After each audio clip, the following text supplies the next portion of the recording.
Welcome to the Gnarly Girls podcast. What's up, gnarly beings? This is a loose-lipped, unfiltered, raw-dogging, stripping down of culture. No fucks, no panties. This is a labia of love. We're your hosts, Tony Naj and Serafina Supernova. And this is Gnarly Girls. Welcome to Gnarly Girls. Today we're going to talk about how Elon Musk said that we were dumb and thinks we're dumb, and we think borders are dumb. What's up, Sarah? What's up, Tony? What's up, gnarly people community? Let's talk about the story that happened where we were interviewed outside of Harvard, and this interview landed in front of the eyeballs of Elon Musk, who subsequently said, "We seem dumb," which truly is my greatest accomplishment. I think I should have it on my gravestone and my CV. Yes, and we will be making t-shirts, so. Oh, that's such a good call. Elon Musk thinks we're dumb. I literally just told you that in the t-shirt slogan ideas, but I do like your surprised element. Truly wasn't listening. That's really funny. I mean, I had a face as if I was listening. My intention was to listen, but I think a lot was slipping through the cracks. Elon Musk thinks I'm dumb is a t-shirt we all must wear. I am into it. So, all right, I'm going to set the stage for the story. Sarah and I went down to Cambridge, Massachusetts during the student protests where the students were asking their universities to divest from any investments with their tuition money that was supporting the Israel occupation of Palestine.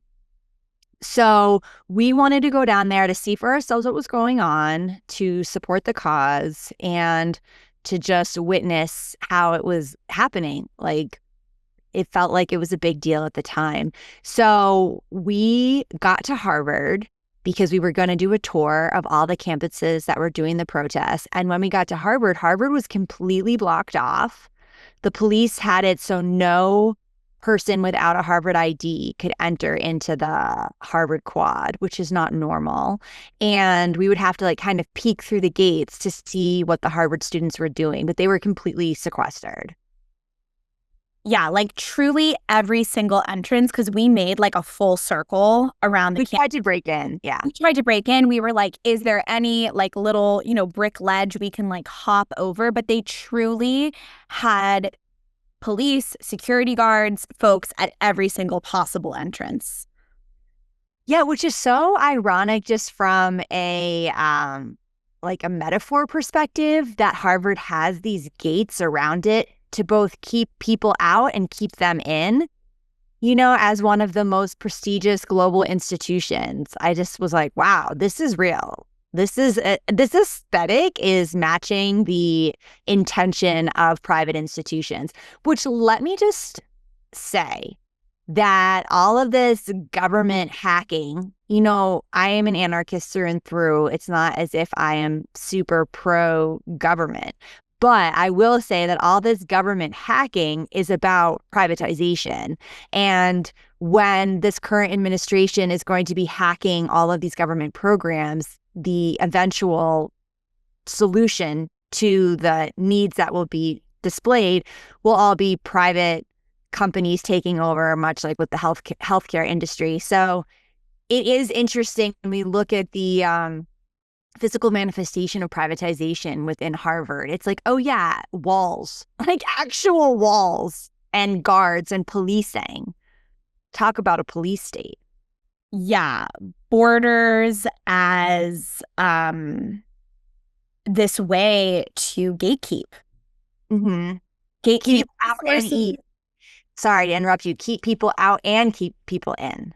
Yeah, and to keep information also funneled and sanitized in the way that they want it to be received, funneled, sanitized, put out, circulated, isolated, right? Because we couldn't even support these Harvard students or connect or vibe or have a conversation or even let them know our presence was there. I mean, I guess they could tell through the quantum and telepathic communication, but they were not oh, there's those people there. So it's just something to think about. Borders are intimately tied to privatization as well. So let's just put a pin on that and let's return back to it. But when we were sitting outside, kind of looking, we ran into a younger boy, seemed like a student himself with his mother. And we were like, oh, cute. And they were filming. And we were endeared by the mother-son duo. I'm a mother. I make a lot of art with my daughter. I've written plays with her. We've made videos together. So seeing this mother-son duo, we were like, oh, hey, what's up? And they asked us, oh, can we interview you? We've been trying to get interviews with people and everyone's rejecting us. And Sarah and I are chronic people pleasers. So we were like, oh, of course you can interview us. Oh, and we were also with another comedian, performer, Robbie Roadstein. And he loves to talk. And he has lots of opinions. And he's very versed in going into aggressive spaces and kind of doing performance art around his political views. So we were all down for the clown journey, but did not necessarily know who these people were. I think we all had an instinct that we were coming from a different social understanding. Like, so what was you, when you met this guy and his mother, did your spidey senses go up or were you like, this is fine? What was your experience? Well, I want to introduce that I don't know how old he is, but he seems like he's in his like early 20s, maybe mid 20s. So not a teenager. But also I definitely was like, okay, this guy's younger than me. I'm 32. And I could just tell. I was like, he's maybe a student, like he's in his 20s, like what's he doing out here with a microphone? Kind of anyone who is pursuing creating something, I'm curious, because it takes a lot of gusto to like get out of bed and do something about what you think and believe and not just like type onto the keyboard in your phone or on the computer. So I was like, respect, like, what is this with his mom? Yeah, camaraderie. I felt this sense of like, oh, you're also out here too doing something, not just like at home, whatever. So I think that I was naively excited and trusting and maybe assuming that he was in resonance with us. I guess I didn't think someone would be standing right outside the gates ready to like, I don't know. I was naively trusting. Similar. And this may be uncomfortable to say. And he's kind of cute. He was cute, but he was also his mom was cute. His mom was cute, but they were both blonde. And the blondness of it, I was like, like I did not think we had the same political leanings because they were both blonde, which is just a bizarro thing to admit out loud to anyone, Now I'm going to get highlights. Are you? That would look so pretty. I've been thinking about it. I've actually been thinking about dyeing my hair red or getting highlights once I make any money at all, Yeah. I always want to do it as well, but then upkeep and effort. It's the financial. I think I would look really good with blonde highlights. Yeah. Oh my God. Streaky. Just to jump back for a second, into nothing that we're talking about, but I used to have blonde hair as a kid. And up until I got pregnant, my hair was blonde. It was pretty blonde. And I talk about this a strange amount of times. I will mention it because my hair is brown AF now. And I just don't identify as a brunette, but I am 100% a brunette now. And my daughter and I went to my childhood home and there were all these pictures of me from the past. And the amount of times I was like, look at my blonde hair. Do you see how blonde my hair was before I got pregnant with you and you stole all my beauty? I said this multiple times. And then truly that day, she was going through my phone and on Instagram and she saw a meme that was like, no one talks about the past more than a brunette who once had blonde hair. Like truly that day. I just died and came back. I love that my phone was not only listening to me, but my phone was a hundo hazing me. Her hair is the exact same color as your hair at her age and in your teenage years. You were dirtier blonde than me in more ways than one, honey. Also, I Yeah. truly have ants just crawling all over my computer. Are they small spiders or are they ants? I feel like that means something. I know. I think you actually should look up the spiritual significance of ants. I actually know. What? Well, so let me see if I can receive like how this would be in relationship to what we're talking about. So I know that ants symbolize like hard work, community, coming together, like building something. Like ants are actually truly so intelligent. So I feel like there's something about the intelligence of like community coming together to create something. But then there's also the symbology of like ants biting and like getting agitated and like working too hard and like losing sight of like what it is that they set out to create. And then just like you have all these swollen ant bites all over you. And there's this energy of like irritation. So this makes me think about the Roman Empire and wondering, like, in the creation of the Roman Empire, was there any intention by the community to create this thing that was for the people, for everyone to come together and create this society so that we could model every society from that point forward on the Roman Empire? I don't think so. I don't think the intentions were good. I think those ants were confused, and I think it's led to a lot of ant bites. Well, yeah, and the Roman Empire is something we will return to as part of the birth of borders. But so let's put a pin in that as well. I know we went on a let the ants crawl. I'm just gonna let them be here. They're gonna talk they're literally right next to the mic, so I think they also have something to say. Oh, to push them away would be a great injustice to not only themselves, but also the listener. No, the ants are bringing us wisdom. They're bringing us wisdom. So, back to the story with this guy and his mother.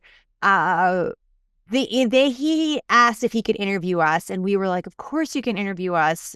You know, Robbie likes to talk. I like to talk. Sarah likes to talk, and so we started having this conversation, and it pretty quickly it went to who we were going to support in the upcoming election, and of course, Robbie and I were very vocal about corruption on both sides, and the reality of, I think that was when Biden was actually still running. Mm-hmm. So we were just talking, it was before. It was when Biden was March of 2024. Yeah. So about a year ago. So we were, talking about corruption, and the conversation led to immigration. And I think when it led to immigration is when it became clear to us all our differing worldviews, differing politics. And Sarah, well, we both had our main comments about immigration. Sarah, you can say your comment about immigration, and then I will say mine. Go ahead. That borders are fake. And an I didn't say that. You were talking, the thing that you said that really put the internet ablaze. Turtle Island? Yes. Yeah. Oh, yeah. I said that the U.S. doesn't belong to us. It was Turtle Island, and it belongs to indigenous people. Okay. So your main point was that, and my main point was, I don't believe in borders. I believe borders are a form of social control, and they only benefit the elite. Like, borders do not benefit any citizen. And I also talked about the revolution was going to be spiritual. Like, the revolution that we need in this society, this current paradigm, is going to be spiritual. And then I do remember the boy asking us, well, what about all these people coming in the country? What about all these violent people in the country? And I was saying, what about all the violent people already here? There's plenty of violence. There's plenty of violent people here. I mean, I actually just heard this really alarming statistic. I don't think this is indicative of the individual children. I think this is indicative of the culture of violence in the United States. PS, because I think these children are victims of our culture, or at least I think that's maybe you can argue whether or not you see them as victims. I still see them as children, but the amount of school shootings that are in the United States compared to every other country, there's like a list of the top 10. Of course, we're number one. I think, I can't remember the country that was right behind us. I almost think it's, oh God, I don't want to say. I almost think it's Russia or China, but I'm not sure. We can look it up. But there was maybe like 20 something a year was the number two. 20 or 30 a year at most. And for the United States, it's over 1,000. It was like 1,026. So that massive discrepancy of school shootings is really saying a lot about our population of violence that has perpetrated the psychology of our children. Because if it's a school shooting, they are still children. You know, these are children. So I was saying our culture is violent. And so we had this interview. These were kind of our main points that we made. We basically forgot it ever happened until this video was released. Right? Do I forget a point? Yes. So we found out that they love Sir Jesus because he also was bringing, after you said something about the spiritual revolution, he was very interested in our thoughts on Jesus. Right. And we found out that they are Mormon. Yes. Right. That's what I thought, but I wasn't sure. We did find that out. And it was interesting because, like, my experience of, like, Christian, Mormon, that type of religious, Jesus-worshiping expression is that there's very specifically, like, an evangelist texture to it. So I could also feel him in that moment thinking that maybe he would, like, convert us and, like, bring us to the other side, which is very much also what his content is about online. Like, it's very evangelist and, like, conversion therapy in nature. Yes, thank you for bringing that up. And I think that religion is its own border, right? You have these borders of your religious beliefs, and then someone with a different belief cannot penetrate or permeate those borders. And there is an immigration process of religion, which is a conversion process, right? And some religions are more interested in conversion than others. Some are actually quite exclusionary when it comes to conversion. So I do think it's interesting how the religious argument is also tied into, like, the psychic spiritual borders that we create around each other, because borders are psychological. They are not tangible. These are not tangible ideas. Like, a wall, I guess, is a tangible border in the sense that it's physical, but it's still, you enacted it, and then you're saying you can't get through this, like, physical boundary. Which, okay, well, we're going to get to this concept of property. We have to circle back to property. There's so much to say, but let's just try to at first, like, just contain this story. So this video ended up getting uploaded to this guy's community. This guy's community is much more conservative / right-wing / fundamentalist than, you know, our personal community. And we were, like, annihilated on his half of the internet, you know, like, the amount of hate that was, like, bellowing towards us was comical. It was not, this is not my first rodeo. This has happened to me before 4 times, where some of my content will just kind of blast out into the right-wing media, and then I will just get, like, you know, like, viciously gnawed upon. How was that for you? Because it was not my first time, so I found it quite amusing, but how was it for you to experience that type of evisceration? I'm just so used to people having really intense reactions to me, like loving me or hating me. And that's just, like, something I feel like I used to feel really personal about it. Like, I used to take people not liking me so personally, and now I kind of get off on it. So it was fun to kind of, like, witness that. At first, I do remember seeing all of it happening and calling you and being like, like, I felt somatically in my body what was happening. Like, you can feel the energy of all of these comments.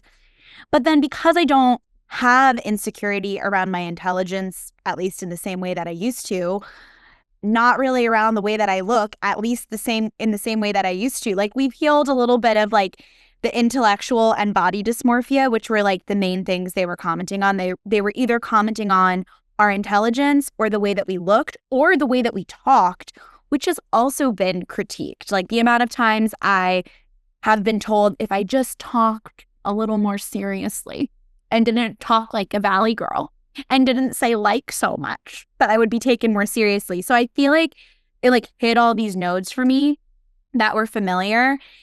And then it was just like really interesting to witness like truly how angry we were making people. And then I started to feel like powerful.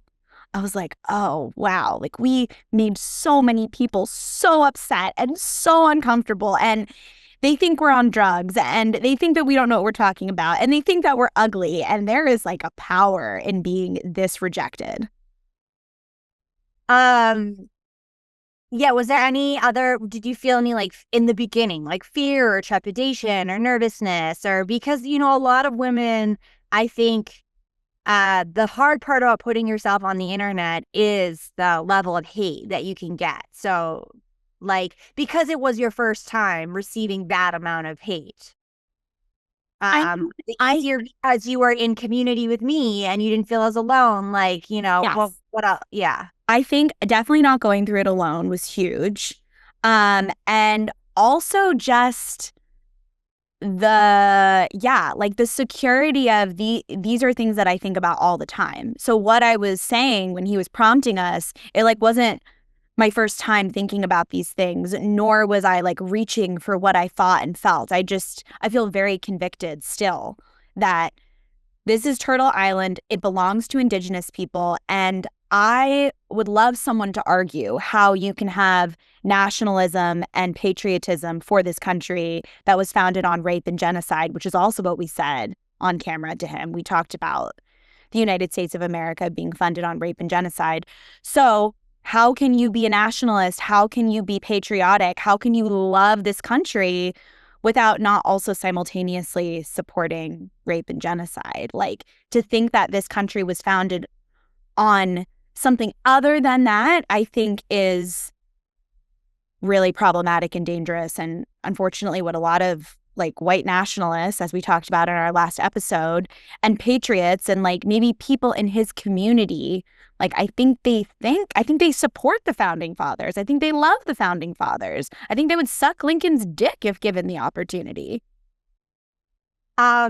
Agreed. And they may not even see the rape and genocide as problematic. They might even think Lincoln's too radical. Yeah. And they may see these things as necessary for and this is just what tribes have done too. This is just what's been done. This is like, I've heard also men make the argument, specifically, I've really rarely have heard a woman make this argument that like, well, this is just like human nature. Human nature is war and genocide and taking land and figuring it out and fighting for what you want and savage. That's just how it's always been, and that's how it always will be. So to think it could be any different or try to change it or try to be morally superior about it is not being realistic. I agree with that. So after that experience, there was, you know, this trending conversation that was happening. And then the next day was when, for whatever reason, Elon Musk, and we did vet this. It was his account. He tweeted that we seem dumb. Yeah. They seem dumb. And it was just interesting that within 24 hours, you know, we had this video up. So the other thing that's interesting is that this video got both of our messages, our message out and the guy's message out. The guy's message of making fun of us and thinking we're dumbaroos. But also our message did get out, even if people were arguing it and Elon Musk was calling it dumb. So I think there's something to be said about like the craving of polarity, right? Had we said that same thing on some lefty anarchist podcast, 7 people would have heard it and would have been like, right on, you know? So there was something interesting about this cross-pollination. And this has happened to me with a couple of videos that have gone viral when things cross-pollinate, is that it goes viral for people like hate watching it.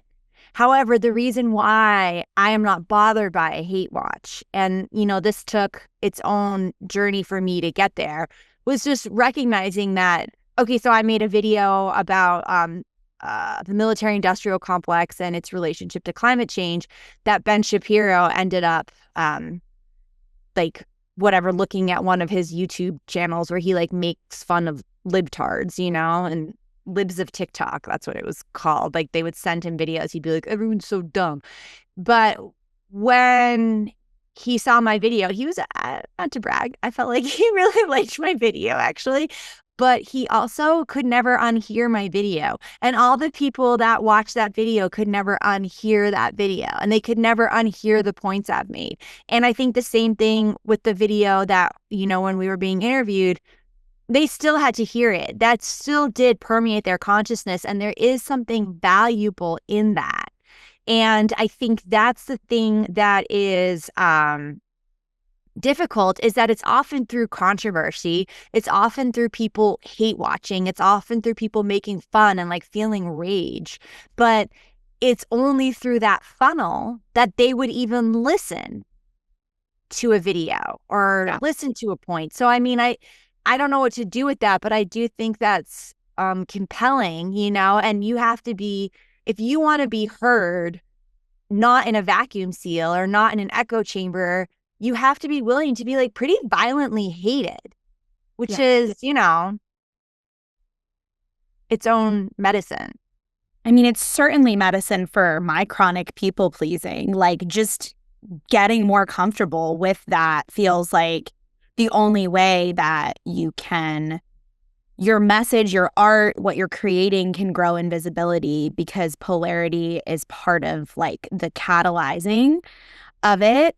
I also was still reflecting on what you asked about in terms of like what came up with the comments and like the amount of people commenting on what we were saying. And I was remembering something that I felt almost embarrassed about, that I had to just chew on, be with, and try again differently another time, was the fact that when he was asking me questions, I could feel my heart beating fast. So now that I'm reflecting, I'm like, maybe when he started asking questions in the way he was asking, like there was like a switch in my mind where I started to be like, oh, this is about to be a debate. Like that moment where you notice like, oh, wait, we actually don't resonate, which I think is so relatable for people. Like I was literally just reading texts and messages from people this morning about this specifically, like that moment of you start to realize you're not in agreement and your heart starts to beat fast, or you start to feel a little dysregulated or out of your body, and then speaking from a place of reaction versus like embodied response. And I could feel like, oh, Tony's done this before more often. Like this is when I feel like our age, our experience, our maturation. So I could like somatically feel you being just like locked in.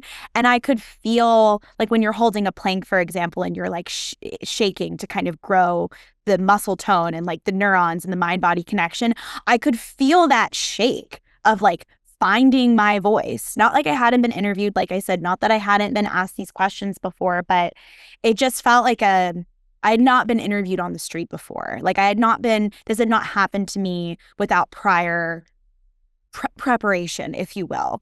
So that was something I had to just be with after, was like, okay, like even though my heart was beating fast and I maybe was like starting to get reactive and a little angry and starting to like debate him, like I still stand by what I said. And also, would it have been more effective had I been more in my body and not talking so fast and not like trying to like prove the point? And so that's just something I've continued to think about, like as an artist and activist. And I think a lot of people listening might relate to that too. Like even in these moments of like high tension and contention and polarity, like can we stay in our bodies as an expression of our activism, which is where embodiment is activism?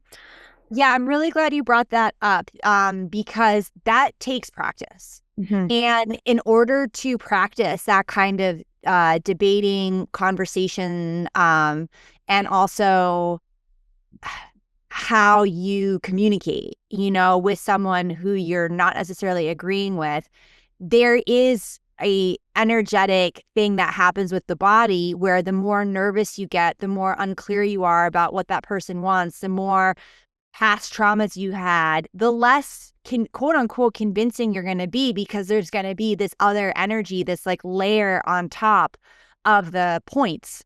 And you hear this all the time in personal conversations, right? Well, it's not what you said, it's how you said it, right?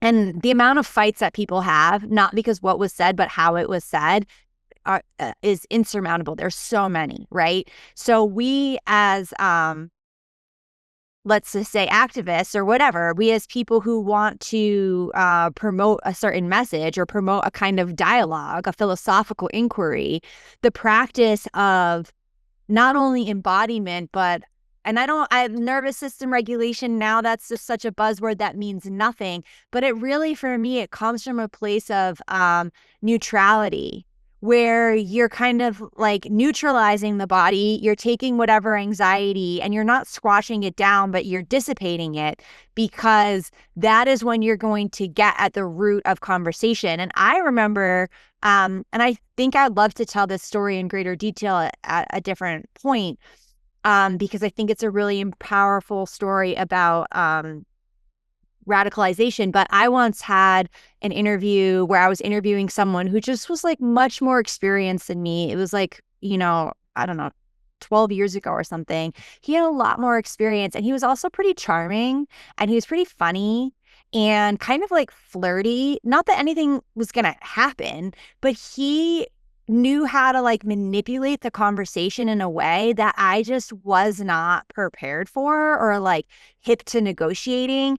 And I was like laughing when because he was making me laugh, even though I didn't agree with him. Like he was really running circles around me as an orator, and even though if I had really sat down and really kind of thought about each point he was making, I would have been able to debate him or have a conversation that was much more fruitful from my perspective. Instead, I was like being tossed around. He had me in the palm of his hand. And I do think it's interesting when men and women have conversations too, because there is always sexual dynamics that are at play, whether someone is attracted to you or repulsed by you or flirting with you or not flirting with you or pretending to flirt with you. So, and it doesn't matter your sexual orientation either, this can happen, I think, also with same-sex conversations, but it depends on your sexual orientation, how you're going to be impacted by it, So if you have no sexual propensity towards men, you're not going to be able to be titillated in the same way. However, if you did towards women, she might be able to kind of play with that. So there is a sexual aspect to conversation that even in debate, it is sexual. Even if nothing's going to come of it, there is this sexual thing that's happening. So from my little pansexual self, I have noticed wow, the less I put men on a pedestal, the easier it's become to debate with them. I mean, I think the reason why I bring all of this up is that we have to be honest with ourselves about all the ways, all the micro nuance when we're having these hard conversations. But back to borders, okay? Why this upset people so much, I think, is the conversation that we want to focus on is the fundamental idea that A, this is Turtle Island, and B, that borders are bullshit.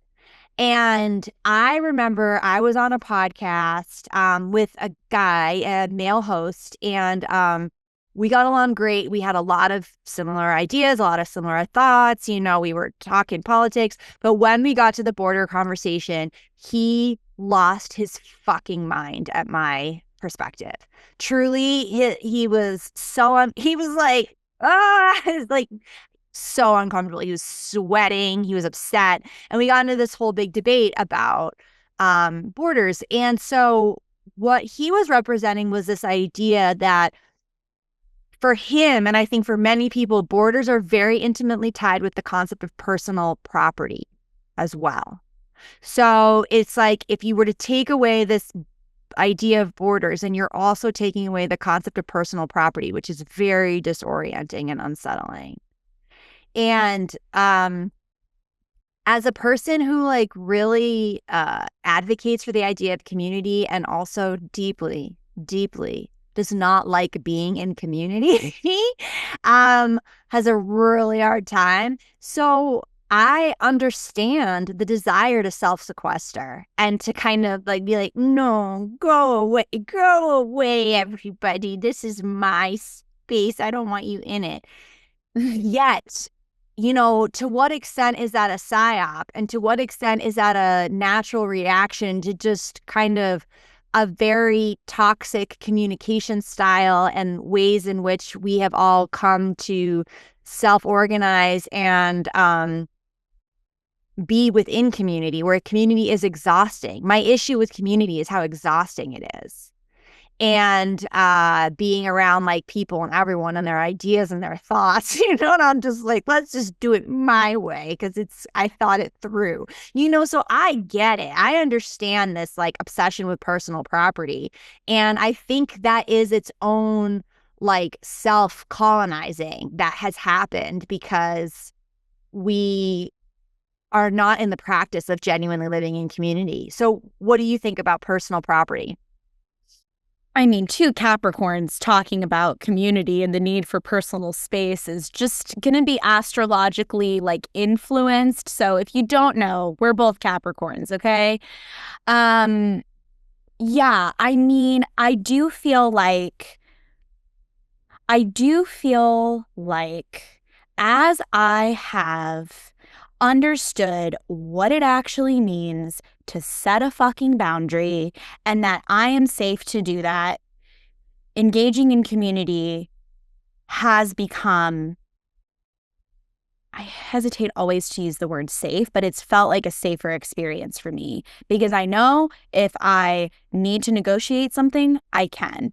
Like that sounds really simple, but I don't think that I had that code and program for a long time. And I think a lot of people have a hard time with boundaries. I've been through periods in my healing journey where I've had yoga teachers and like extreme Buddhists be like, boundaries are fake. Boundaries don't exist. Everything is just constantly in a conversation and negotiation about, where it's going next and where it is now.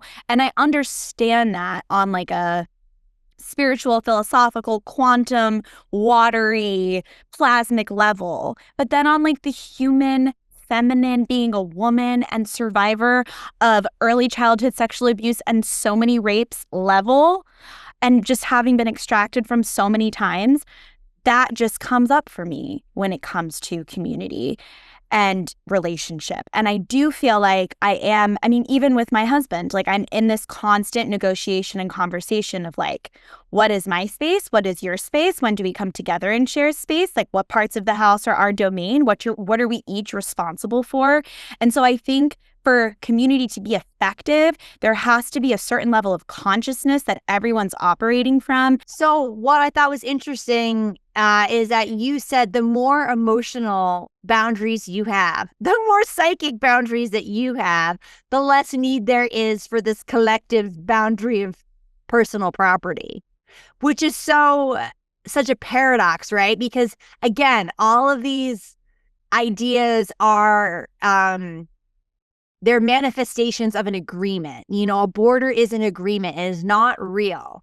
And so just like you're saying, well, if I have more personal boundaries in my heart of how I commune with others, there is less need for these like personal property boundaries of community. So you see the paradox, right? Mm-hmm. And it's interesting because there was an economist, thinker, Jeremy Rifkin, who wrote a book called The Age of Access.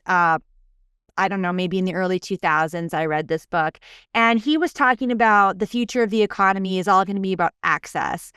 And so there is a crisis of resources. And in order to support the crisis of resources, we have to reimagine how we see our personal property. So you wouldn't have a lawnmower, for instance. You would buy in access to a lawnmower, right? Because you don't need the lawnmower all the time. And so he was kind of looking at how we could look at property and have access to property or have access to material goods as a means of preservation of resources. Now, of course, that same concept has been completely co-opted by the right, by Klaus Schwab, by this whole kind of like new agenda of taking away everyone's property, you know? So it's so interesting how there is this idea of shared property as an environmental anarchist kind of concept of how we could live together and consume less. And then there's this Klaus Schwab idea of having and owning nothing and basically paying these fees to corporations in perpetuity, much like what's happened with like software and plugins. It's a great example. Like you used to buy a software and then you would own that software. Now I have Adobe. I have to pay a fee to Adobe every month for the rest of my life. I will never own Adobe. I will never own music anymore. I will just keep paying access fees to Spotify or to whatever. So it's kind of interesting how these utopian or these environmental or these like kind of progressive ideas are co-opted by this like very anti-progressive energy and movement. You know what I'm saying? 100%. And it's making me realize that what has shifted my relationship to trusting community is receiving the genuine imprint of generosity of women in my life. You are one of those women. My friend Sarah Kelson comes forward, who literally has said to me many times, whatever you want, just take it. And I can tell she like really means that. And I feel like you are very similar, where it's like, whatever you want, just take it. You can have it. That's how I am too with my closet. I'm like, someone comes over, I'm like, what do you want? Just take something. Just take whatever you want. And there is this like that is a consciousness of operating from that's not a scarcity consciousness. It feels very like mother, divine feminine informed, because there is this like mindset or orientation of abundance. Like even if resources are limited, like within these dynamics that we've created, there is an exchange of infinite abundance.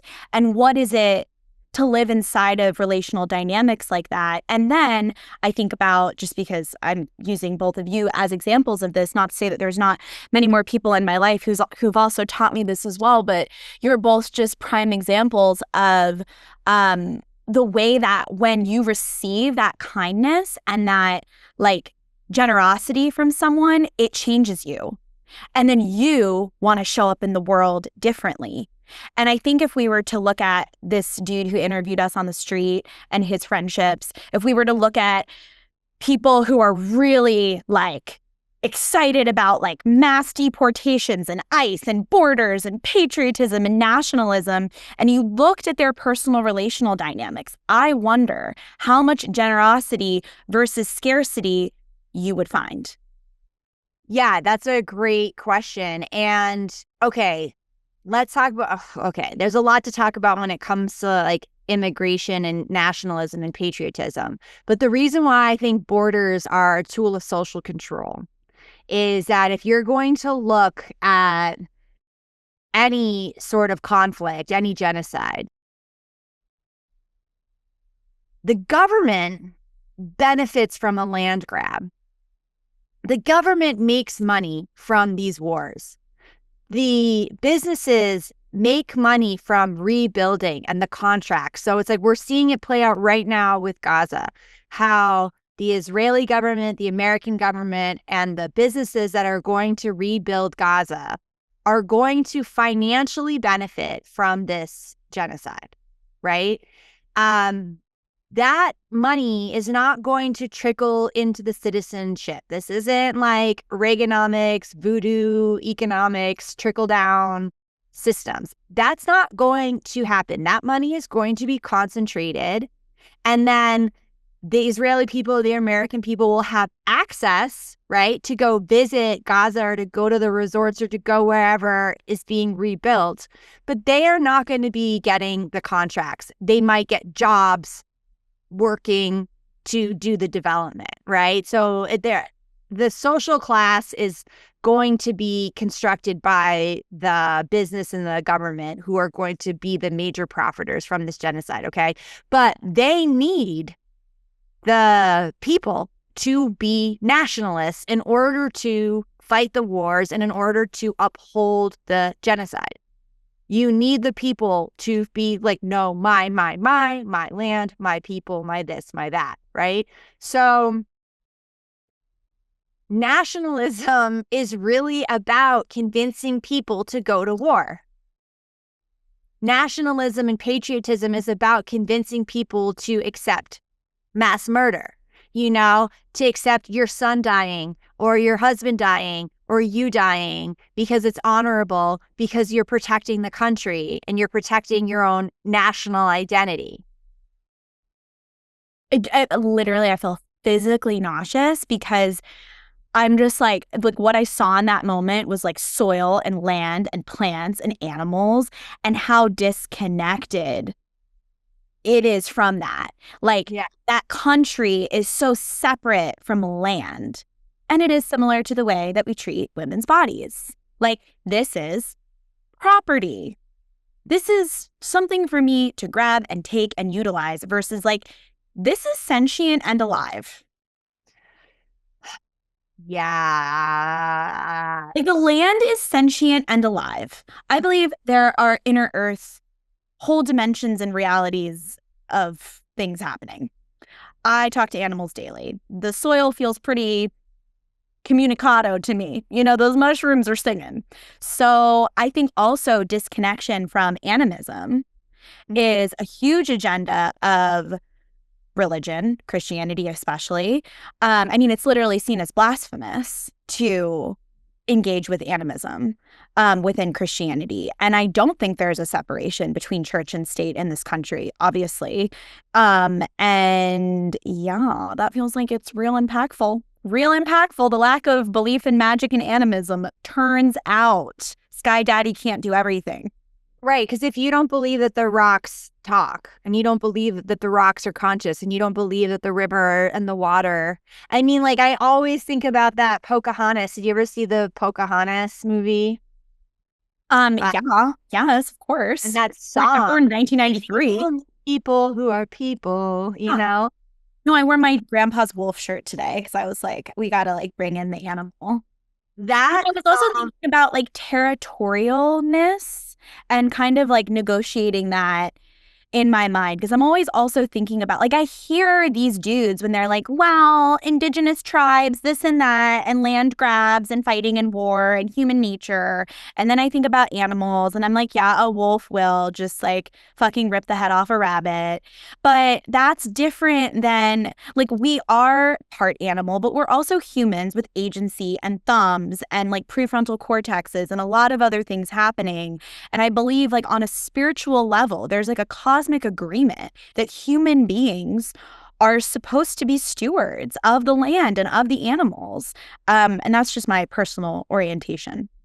And the dolphins too, because I do believe dolphins are doulas and the whales are the frequency keepers of the planet. So heavy agree. But territory. So territory is also a tool of social control, because if we go back to this idea of personal property, territory, and nationalism, a lot of it is around taxes, right? So and again, access, I keep going back to this concept of access. So when you quote unquote own a home, you do not own a home. You own that home as long as you can pay the property taxes on that home. Even when your house is quote unquote bought off, even when you're no longer paying your mortgage, you will forever pay property taxes. You will forever pay to have access to that land. And if you cannot pay that property tax, your land will be seized. So we do not own anything. That's a false idea. Ownership in this current paradigm is false. And especially when it comes to land, I guess you can own whatever. You can own a car because then it's there. You don't pay taxes on your car necessarily, but you got to keep it running. But when it comes to land, there will forever be property taxes. So the relationship between the property taxes and your country are very important, because who are you paying the property taxes to if not your country, right? If not your area. And that is another reason why borders are so important. For whom? war, because as we know, the majority of our taxes go to the military and to the war machine. They are not going to social services. They are not going to our roads. They are not going to our education. They are going to war. And most of war, I mean, if you were to break down the economics of the military industrial complex, you will find so much corruption and discrepancy. You will find examples of like a bolt that costs $10,000 when it's $4, because there's so much money laundering that's happening with all of these products, all of these machinery, all of these contracts between the government and the businesses that are giving the weapons, giving the tanks, giving the cars, blah, blah, blah. There is money laundering happening within the military industrial complex and the businesses. And so, again, our property taxes are to fund this money laundering scheme. And then murder people the murdering is just like, I don't know, what is it? A cherry on top of the economics. The murder, I guess, keeps it going because, and this is the other thing, we have to ask ourselves, to what extent in all of these institutional violent professions, is it an opportunity to explore the murderous part of you? Say more. Well, you have to be open to murdering to be part of the military or to be part of the police force. You have to be open to taking another life. You have to. It is part of the job. It is part of the criteria. So to what extent is that kind of bloodlust exploited? And like, well, here's your opportunity. You can like murder and then we can like maintain our military and our property taxes and like you get to murder. And I'm not in any way saying every single person who's a part of these institutions wants to murder. That's not what is true. I don't believe that, but I believe it's giving certain opportunities to certain people to exploit power and to like feed their bloodlust. And to be a part, and this is going to be a tricky thing to say, just my opinion, just something I'm pondering, to be a part of the military industrial complex in the first place. I know a lot of folks also enter that space from not having access to privilege or resource or having other opportunities. So not to say, again, everyone's not coming from that place, but I think there is like a specific place you got to be in to like say yes to that agreement and like what you got going on the inside and what are you trying to work out and how has this system set you up to be bloodthirsty, as you're saying. Yes. Which is also to say thirsty for control and power. I would love to know if there's anyone out there who devotes themselves to, understands, has a relationship with the Divine Mother, the Divine Feminine, and the Goddess, who also supports the military-industrial complex, borders, and war. Because I think in order to like be in relationship with an infinite divine loving consciousness, like all of that other stuff you start to see as like the human ick that's actually not necessary. And I don't believe that human nature is to be at war. And No, I do don't think believe it's about the goddess, because there are plenty of goddess worshiping cultures and communities that are still engaging in war and genocide. I think it's about identity. And I think that the relationship to identity is part of the relationship to borders and part of the whole social control, because when you are connected to identity and when you are convinced that your identity is real, part of your identity will be your national identity. So it's like, we get attached to our identity as a gender, we get attached to our identity as a race, and we get attached to our identity as a country and a national identity. And that is all entwined. And you cannot untangle nationalism if you don't start untangling how all identity is an illusion. Because I wish it was just about goddess worship, but I don't think so.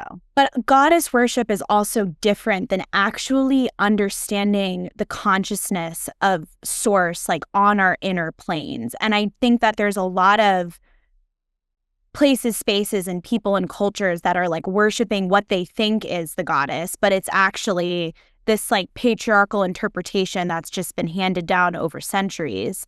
And I think it'd be very hard to measure this. But like, I'm just curious, like if there's anyone, and maybe someone's listening and can like present us with that, like I'm genuinely curious, because in my experience, like you can't be touched by the generosity of the feminine or a mother or like that consciousness that's gonna like hold you and give you a hug and give you soup and not start to investigate your your loyalty to the idea that war is human nature. And there's like this specific family member I'm thinking about right now who I know doesn't like is pretty agnostic, like doesn't really have like isn't a Christian, like doesn't really have loyalty to any spiritual anything, like very much so lives in the separation of church and state. And like it's not religion, it's not God, it's not Mormonism, it's not Donald Trump that's like motivating this person's loyalty to the idea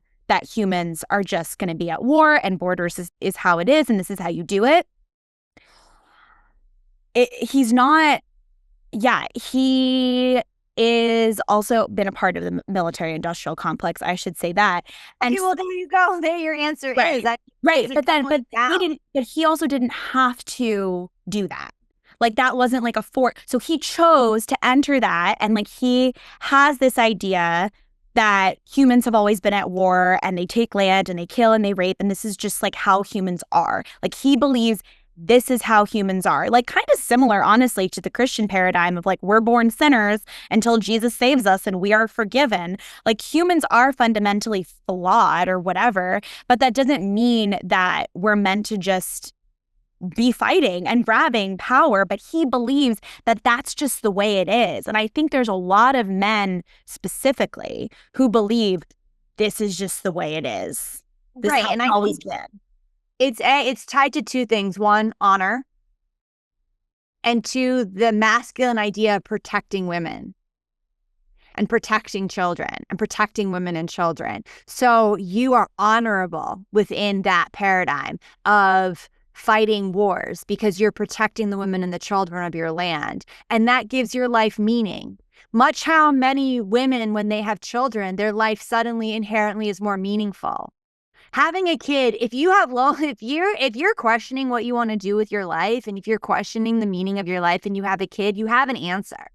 And I think the same thing goes with nationalism, war, all of this. You suddenly have meaning to your life. You don't have that existential, spiritual, emotional cavernous hole in your soul that's like, what is the meaning? Why am I here? What am I doing? And that discontent and that confusion and like having to feel at peace with like maybe I'm meaningless, you know? So suddenly you have meaning, and then that's that. And you don't have to question your meaning anymore. You don't have to like keep working. You don't have to keep growing. You don't have to sit in the discomfort of your shadow because your life has meaning. And I think that the male equivalent to having a child is defending your country or defending your woman or defending your children. Yeah, I mean, we know that daddy issues are everywhere, but I keep kind of leaning into like, I think this might be a mommy issue thing because I don't know, like I'm imagining anyone who's really invested in the war machine and like just the energy around that. And like all of these men in the comments who were just like, this is why I want to breastfeed an incel. I can just sense and feel how all of those motherfuckers just need to be brought to the bosom and be given a hug, like hands on the back of heart, and then like fed some food. And that to me feels very like maternal versus paternal. Not to say that daddy issues aren't also a part of this, but I do think there's like such a lack, and the lack of nourishment and the lack of comfort and the lack of like connection, I think also feeds the scarcity I must defend and protect mindset. But I don't disagree. I just think that the meaning that this stuff provides is a big part of it. And I think that for sure. There Fills is a a hole. massive discomfort that every single human being on earth has around their own personal meaning. And any shortcut to feel meaningful is going to be taken because the discomfort is so profound and so real. And I'll say another thing, the biggest way to provide the social control of men to fight war is around their sexuality. So you have a lot of sexual deprivation, in a lot of Muslim countries and a lot of Muslim cultures. There's sexual deprivation that's happening. And there's a lot of shame that's obviously happening within that paradigm, but also within the Christian paradigm. And then I think of America of like almost the opposite spectrum where sex has become so meaningless with this like porno world. We're living in such porno land where there are people that like will say out loud, if I see one more vagina today, I'm gonna go blind, because that's how many vaginas you could see in one day. I mean, the amount of porno we could intake has also completely shaped our sexual selves to be so disconnected from it. So it's like, it's interesting. You have like the Muslim world, which has been radicalized and fundamentalized in many ways. And then you have the United States radicalized and fundamentalized with these opposite sexual spectrums, but each sexually perverse in their own way. And that is part of the control, is like women have been so objectified in both of these paradigms, either as like a desire, I can't look, I can't speak to you, you can't speak to each other, that kind of way. And then you are purely just a body part. You're just a puss patrol machine. And that is why they call women estrogen bags, et cetera, et cetera. So it's interesting how the sexuality, the misogyny, and the relationships to one's own sexuality has been so corrupted as this means of social control in order to get people to fight and kill, because fighting and killing is so sexual. Yep. It is so sexual. To kill another man, are you kidding? That's sexual. If you can control and dominate the land, you can control and dominate women, because women are the land. And it is what it is. Yeah. So I want to talk about sex trafficking because that's part of the big conversation too around the immigration. So when I look at the immigration thing and ICE and everything that's happening with that, this is how I see it, is that, and I'm not alone in seeing it this way, the immigrants in this country are a huge part of our workforce. Everybody knows this. This is not a mystery. And what happens is you have these really strong immigration laws, and that creates a population of people who are terrified of speaking, of their abuse, of their financial abuse, of sexual abuse, of being treated in horrendous and horrific work situations. So you have these people who come in to work who are being hired by corporations. These corporations are never held accountable. They are not liable for hiring quote unquote illegals. But these people keep getting deported in order to maintain complete fear within that population so they can be further exploited. So that is why, from a business model, deporting people, not deporting people, deporting people is financially advantageous, because guess what? More people are coming in. The pipeline has been set, and then the greater fear the population is under, the more they can be exploited, the less they can be paid, and the more they can be taken advantage of. And so I think that this whole current administration's ICE movement, ironically talking about sex trafficking as a motive, when a lot of these people once detained go missing. A lot of these children that are in cages go missing. A lot of these people are perfect people to then be sex trafficked themselves. But the companies are never held accountable for hiring any of these people. And instead, you just keep the cycle going, and you create the fear and you create the division. And it's all a game of profit. Balenciaga. Just like, show me one designer brand that isn't involved in sex trafficking and prove the point. Give me data, because I don't know of one, actually. Yeah. You can't be a luxury brand and not exploit people and resources and be extractive. It's just not how it works. And sex trafficking, I mean, it's just the irony of like having that be the conversation and then actively engaging in sex trafficking as our government has all administrations. You know, this isn't like what? And I think, you know, and I think that when we look at the economics of how important and how crucial the slave labor ostensibly of immigrant labor is, you know, much akin to the prison industrial complex and the prison labor. I mean, these are all intimately connected. And being able to arrest people and put them in camps and detention centers. I mean, the funding of ICE, $9 billion annually. I mean, this is all just, it's an economic game that is being played to just further exploit people. It's not about our national borders. And frankly, I am still and will always be more terrified of the white frat boy rapists because that's who raped me. White frat boy rapist and white middle-aged men. So I don't know. That's my real life data, not my opinion based on something I read on the internet. Question. Do you think the Kardashians are involved in sex trafficking? Just for the goss. Oh, I just know from TikTok that there is a conversation about Kim being at those parties, the P. Diddy parties. Yeah.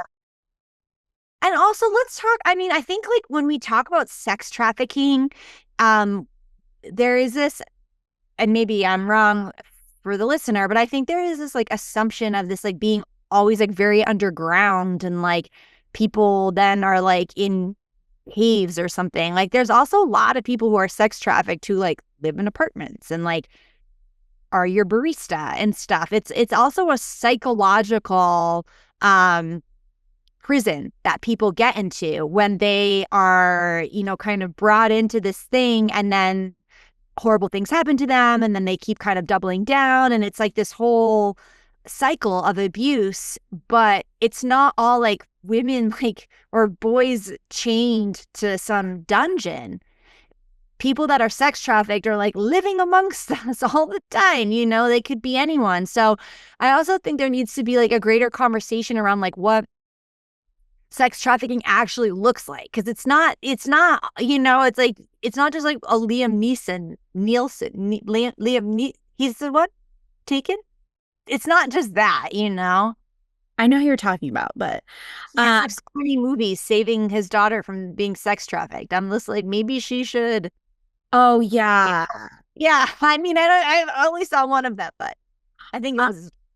Yeah. I mean, I just think about the connection between some of the most famous people in the world that are intentionally like praised and celebrated and their involvement in not only potentially sex trafficking, but also this visual representation of a certain kind of sexuality that's not just male gaze oriented. It's also, and like as a kinky bitch, I say this, like incredibly like kink oriented, it seems, you know, like people be getting nasty. Like it's like I think the psychological element of the sex trafficking and what that is a really important point, because similar to rape, it's not one thing. Trigger warning, I've been raped until I was bleeding. I've also been assaulted in ways that are not like that physically extensive that also felt like its own form of rape. So I think sex trafficking has like a similar vibe where it's like there's a whole spectrum of control and being owned, being property yet again. Being property, yeah. And then monogamy, marriage, heteronormativity, the United States, our connection to marriage, the church's involvement in that. I mean, women being property in their own homes and like the home having its own border. Well, I mean, that's also its whole own thing. Like, how is the macro microcosm, representative of these microcosms we're living inside of our homes. And then how do women get desensitized to this external, more macro control because they're so fucking exhausted and depleted from their home life that they don't even have time to politically engage in the same way? I'm like, mothers, let's mobilize. I'm not a mom, but I have a dog.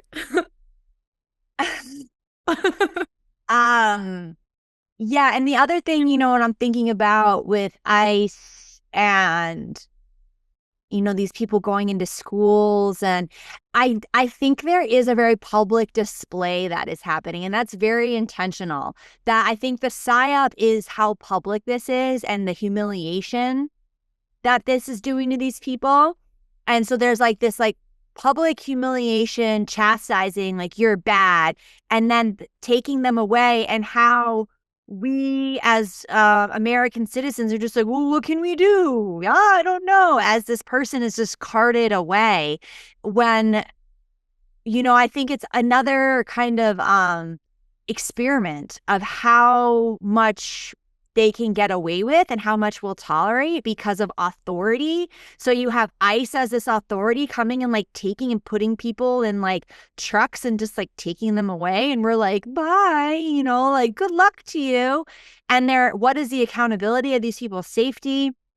What is the accountability of their humanity? What is their and like sometimes they can't even be returned to their country, which is another great example of like, well, let's put them in camps and make them work for free, or let's sex traffic them, or let's abuse them, or let's harvest their organs. I mean, where is the accountability? Where is the record of like what happens, And I think that there is this social experiment happening of like how much we're going to tolerate and how much we let authority rule us, even like now, even though we're supposed to know we've all heard of the Milgram experiments, and yet we're still like, well, goodbye in your ICE van. Good luck, sir.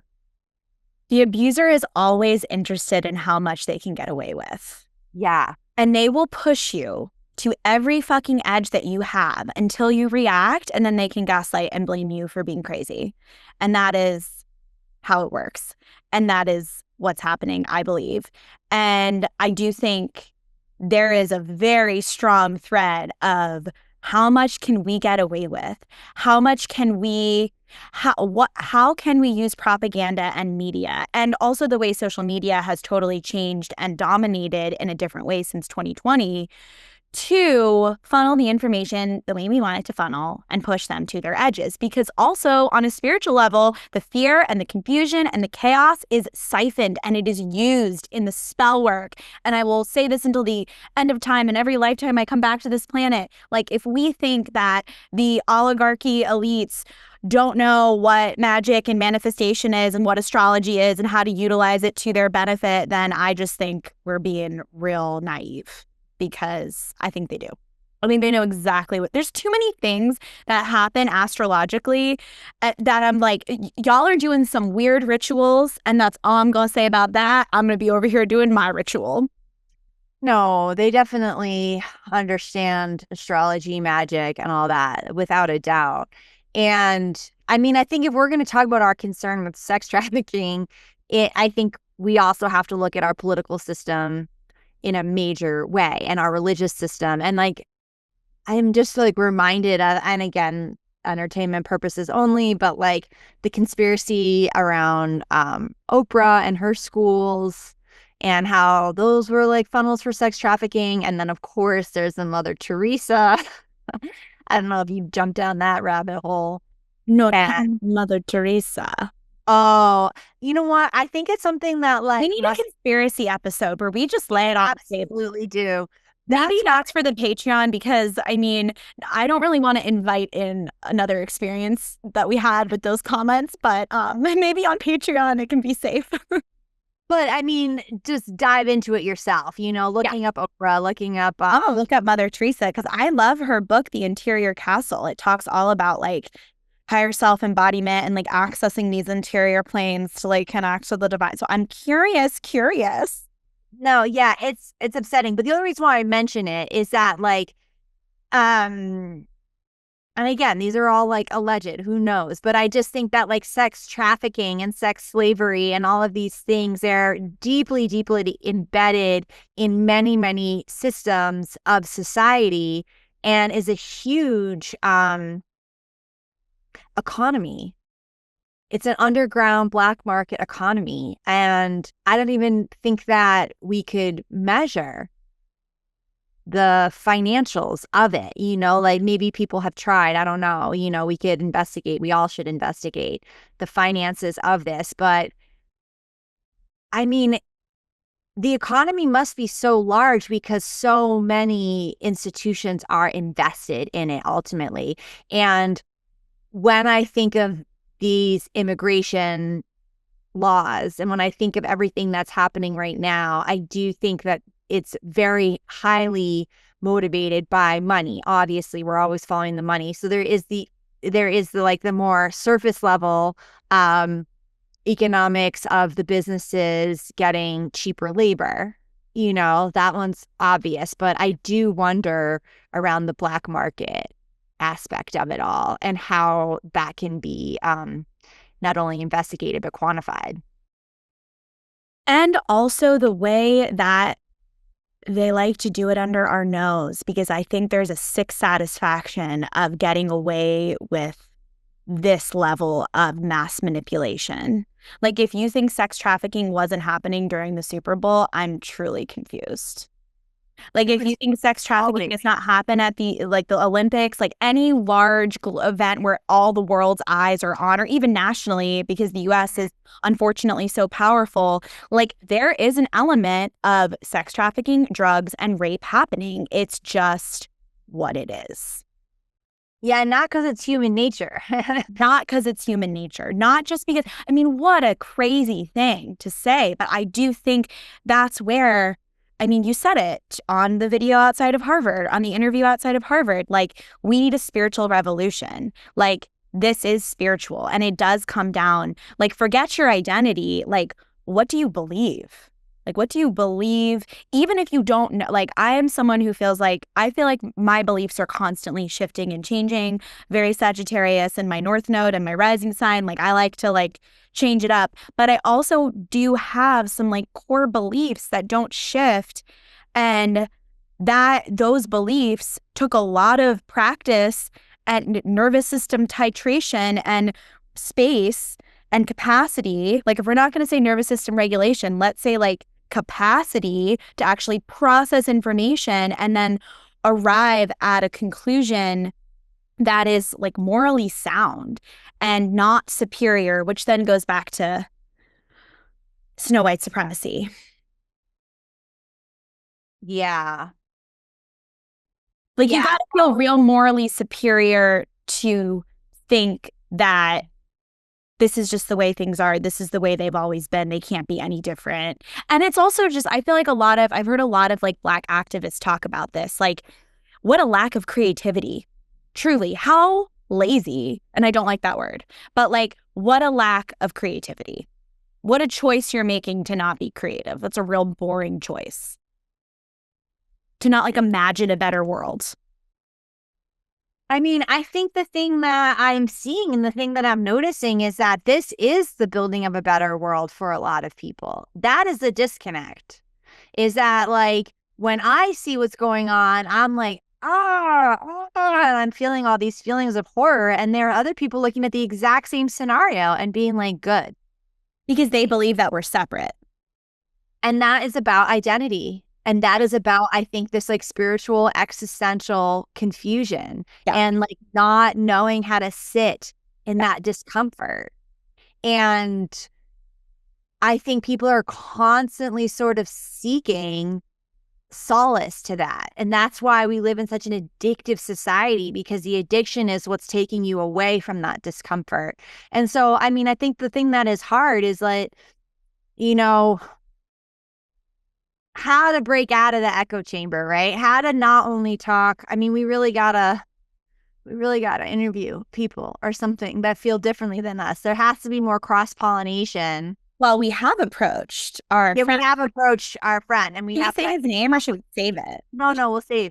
We'll save it. We have to, and he said yes. I actually sent a voice note and he said yes. He was like, get the podcast rolling and then you can interview me. And I was like, okay.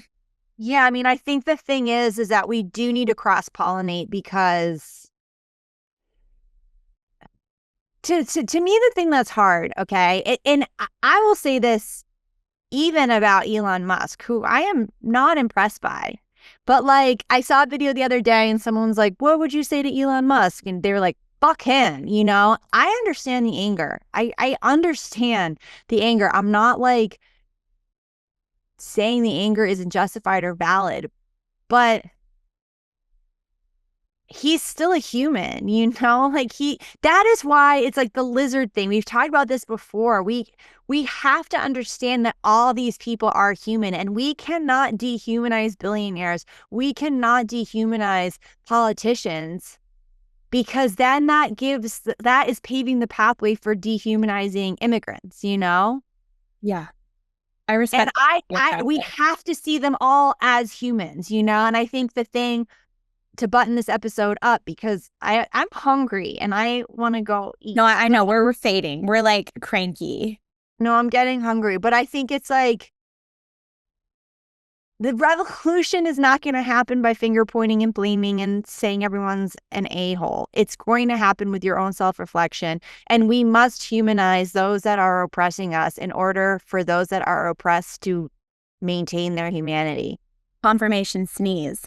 The only identity I feel connected to is that I am a child of source. And then the only belief I feel connected to is that everyone is a child of source. And that's what I mean as my like operating point. I know that probably makes me sound like a real dweeb or like holier than thou or whatever the fuck, but I really don't care because that is true for me. And that is like one of the only things that helps my complex trauma, my suicidal ideation, my depression, my existential anxiety, my highly sensitive, borderline autistic, neurodivergent orientation to the world is that I believe I'm a child of source. I believe everyone's a child of source and that there is... You're not borderline. That must be a self-diagnosis. What? Borderline? Yeah, you said borderline. No, I said borderline autistic. Oh, okay. Borderline autistic neurodivergent. About like borderline personality disorder. I was like, I mean, I'm sure someone with this level of voices that I hear and personalities that I have, but oh well, no, yeah. Borderline, just so highly sensitive that I really can't, like, there can't be this space for me of like uncertainty around that. Like, I also choose to believe that the energy of the universe is a divine loving consciousness and is like seeking to love us ferociously as we like seek it. And these are the things that keep me sane. Other than that, everything's really up for negotiation for me. Yeah. I'm with you.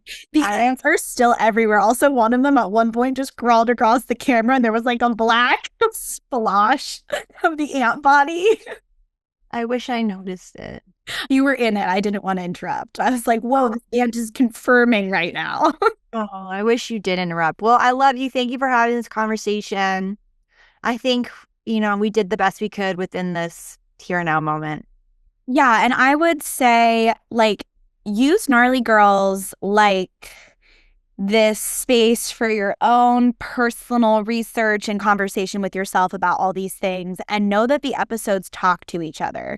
So like, listen to Snow White Supremacy. Like, if you haven't listened to the first episode, what the fuck is grape culture? You should listen to that. Our second episode talked about the connection between rape culture and war consciousness and genocide. I mean, that would be a lovely little tandem episode to listen to alongside this. And then if you're wanting to get spiritual and esoteric, we did ones about the witch wound. If you want to get more political, we have diddling with political identities. So check out the library, the Rolodex of episodes, if you will, and we'll see you next time. Divine Mommy says she loves you. Oh, that's so vaginal. It's been here the whole time. Wow. Thank you, Sarah. I love you. Thank you. Love you.